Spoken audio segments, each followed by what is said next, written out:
दर्शकों नमस्कार। इस समय मैं मौजूद हूँ संत रामपाल जी महाराज जी के सतलोक आश्रम मुंडका में। जैसा कि आप जानते ही हैं, संत रामपाल जी महाराज जी का अवतरण दिवस बड़े ही धूमधाम से संत रामपाल जी महाराज जी के शिष्यों के द्वारा मनाया जा रहा है।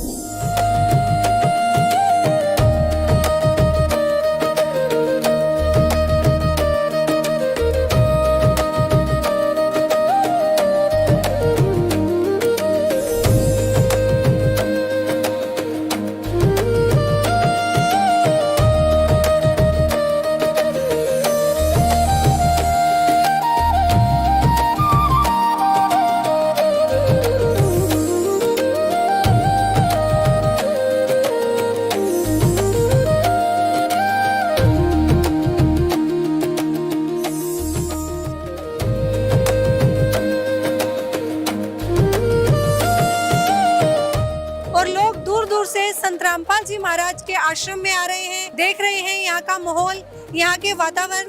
तो अभी एक शख्स मेरे साथ जुड़ चुके हैं जो पहली बार संत रामपाल जी महाराज के आश्रम में आए हैं। क्या कहना चाहेंगे, कैसा लगा आपको यहाँ पर आकर? देखिए, असल में इन लोगों ने संत रामपाल महाराज जी के ताल्लुक से और उनकी खिदमत खल के ताल्लुक से हमारे यहाँ एक गरीब बच्चों का, यतीम बच्चों का, यानी न माँ है न बाप है, उसके लिए एक मकान बना करके इन लोगों ने दिया। और मकान बना करके ही नहीं दिया, उसमें वॉशिंग मशीन, लिहाफ, गद्दा, रजाई, सारी चीज़ों का इंतजाम किया और खाने पीने का। बल्कि ये मालूम करके हमें बड़ी खुशी हुई कि उसकी पूरी लाइफ का मामला इन लोगों ने तय किया कि जब तक ये अपने पैरों पे खड़े नहीं हो जाएंगे तब तक हम उनको राशन पानी खाना पीना सब देते रहेंगे।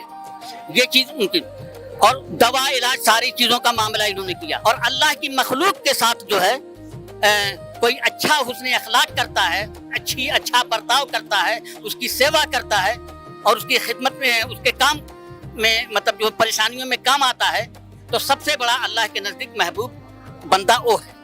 तो ये बात हमें बहुत अच्छी लगी। अच्छा, फिर उसके बाद ये भी अच्छी लगी कि बजाय इसके कि किसी और से ये इफ्तिताह करवाते, उद्घाटन करवाते, इन लोगों ने कहा कि ये चाबी और ताला लीजिए और अपने हाथ से जो है आप दे दीजिए। मतलब ये कि मतलब एक सम्मान, एक इज्जत और एक एहतराम जो किया है, उससे भी बड़ी बात ये थी। सर, हमने अक्सर देखा है जो हिंदू संत होता है वो बड़ा ही भेदभाव करता है कि ये मुसलमान कौम है या हम इनसे बात नहीं करेंगे। लेकिन आपने कहा कि संत रामपाल जी महाराज जी के शिष्यों ने आपको बोला कि आप चाबी दे दीजिए। आपको क्या फील हुआ जब संत रामपाल जी महाराज जी के शिष्यों का नारा है कि हम किसी भी जाति में भेदभाव नहीं करते, हिंदू मुस्लिम सिख ईसाई सब भाई भाई? क्या कभी आपने ऐसा हिंदू संत देखा है क्या पहले कभी? नहीं, देखिए, हमने सबसे पहली बात है कि जो सम्मान इन्होंने किया कि चाबी हमारे, मतलब कि आप अपने, बल्कि लफ्ज उनके ये थे कि पवित्र हाथों से जो है आप इनको दे दीजिए। जबकि हमने उसमें कोई चीज नहीं, किसी चीज में हम शामिल नहीं थे, कोई योगदान नहीं हमने किया था। उसी दिन हमें बुलाया, मुझको और इमाम साहब जो है यहीं पे तशरीफ फरमा है, इमाम साहब को ही इन्होंने मदऊ किया था। तो सबसे बड़ी ये चीज ये है कि, और आज जो भेदभाव की बात कर रही हैं, मैं आपको बड़ी सफाई के साथ ये बता दूं कि बड़ी सफाई के साथ कि यहाँ पे हमने आकर के जो देखा, क्या हिंदू, क्या मुसलमान, क्या सिख, क्या ईसाई, ये इतना प्यार और मोहब्बत आप लोगों ने जो दिया है एक दूसरे को, और इतना खूबसूरत, बल्कि मैं कहूँगा कि मोहब्बत का हसीन ताजमहल बना करके आप लोगों ने दिया है कि इतनी खूबसूरती। और मैं तो कहा करता हूँ, जो भेदभाव की आपने बात, जो फिरका परस्ती का जहर घोल करके हिंदू मुसलमान सिख ईसाइयों में बांटना चाहते हैं, मैं बड़ी सफाई के साथ ये बात कहूँगा कि सारे इंसान एक माँ बाप की औलाद है, एक माता पिता की संतान है, और हम सब उसके पैदा करने वाले, जिसने पैदा किया वो एक है। मैं यहाँ पे ये दावत देता हूँ कि हम सब का पैदा करने वाला एक है और बंदगी और पूजा और इबादत उसी की होनी चाहिए। लेकिन मैं ये कहता हूँ कि बांट करके नहीं भेजा है उसने हमें किसी को कि आप फलां हैं और फलां हैं।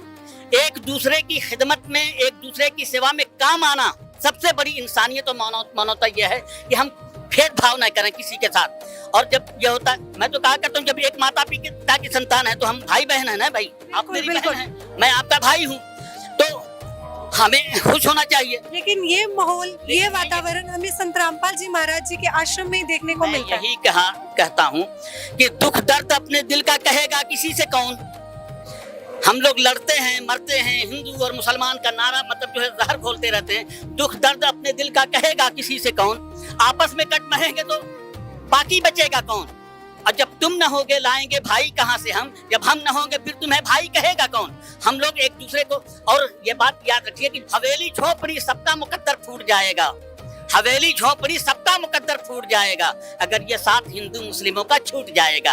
दुआ करना कि हम में प्यार के रिश्ते रहें कायम, ये रिश्ता टूट जाएगा तो भारत टूट जाएगा। आज हमने आपके बीच में हम जो हमें बुलाया है, यहाँ पे आकर के हमने ये देखा जो आपने हमें दावत दिया, और आने के बाद ये महसूस हमें हुआ हम सबको कि जो आप अपनी भाषा में क्या कहते हैं, जो लोग मतलब चारों तरफ फैले हुए हैं नंगे पैर, कोई एसीपी है, कोई डीसीपी है, कोई कांस्टेबल है, मतलब भेदभाव तो यहाँ भी नहीं है इनके यहाँ। कि मैंने तो ये सुना, देखा नहीं अभी उस चीज को, अपनी कॉलोनी में सुना कि एसीपी भी गारा बना करके जो है दे रहे हैं, डीसीपी गारा बना के दे रहे हैं, कांस्टेबल ईंट उठा करके दे रहे हैं। और फिर उसके बाद इनके चेहरे पर, इन लोगों के चेहरे पर जो मुस्कुराहट हम देख रहे हैं, हंसी, मतलब कोई ये नहीं कि मैं फला हूँ और मैं फला हूँ, मतलब मुस्कुराहट देख करके ये बताना चाहते हैं कि हम सब एक हैं और एक माता पिता की संतान, और हम इस तरीके से प्यार बांटते हैं।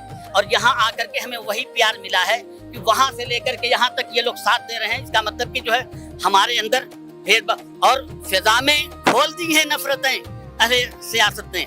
मेरे कुएं का पानी आज तक मीठा निकलता है। हम लोग अपनी फिजा को ऐसे ही बनाए कि हमारी जुबान में भी मिठास हो, अखलाक में भी मिठास हो, किरदार में भी मिठास हो। और यहाँ आकर के आप लोगों ने जो मिसाल कायम की है प्यार और मोहब्बत की, हमें तो बड़ी खुशी हुई, बहुत अच्छा लगा हमें। तो दर्शकों, देखा आपने, यहाँ पर काफी अच्छा एक्सपीरियंस रहा, यहाँ पर इनको आकर काफी अच्छा लगा। संत रामपाल जी महाराज जी की जो मुहिम है, अन्नपूर्णा मुहिम, उसके तहत यहाँ पर आए, इनको इतना अच्छा लगा। एक गरीब परिवार जिनके माँ बाप भी नहीं थे, उनके लिए संत रामपाल जी महाराज ने घर बना दिया, और यहाँ तक की जिम्मेवारी ले ली, जब तक वो परिवार कामयाब नहीं हो जाता तब तक संत रामपाल जी महाराज उनकी मदद करेंगे। तो ऐसे ही संत रामपाल जी महाराज पूरे विश्व में मुहिम चला रहे हैं, रोटी कपड़ा और मकान हर गरीब को देगा कबीर भगवान। ये मुहिम संत रामपाल जी महाराज जी की आज पूरे विश्व में चल रही है, और कलयुग में सतयुग का आगाज संत रामपाल जी महाराज और उनके शिष्यों के द्वारा हो चुका है। आप देख रहे थे ऐसी न्यूज, मैं सोनम शर्मा, नमस्कार।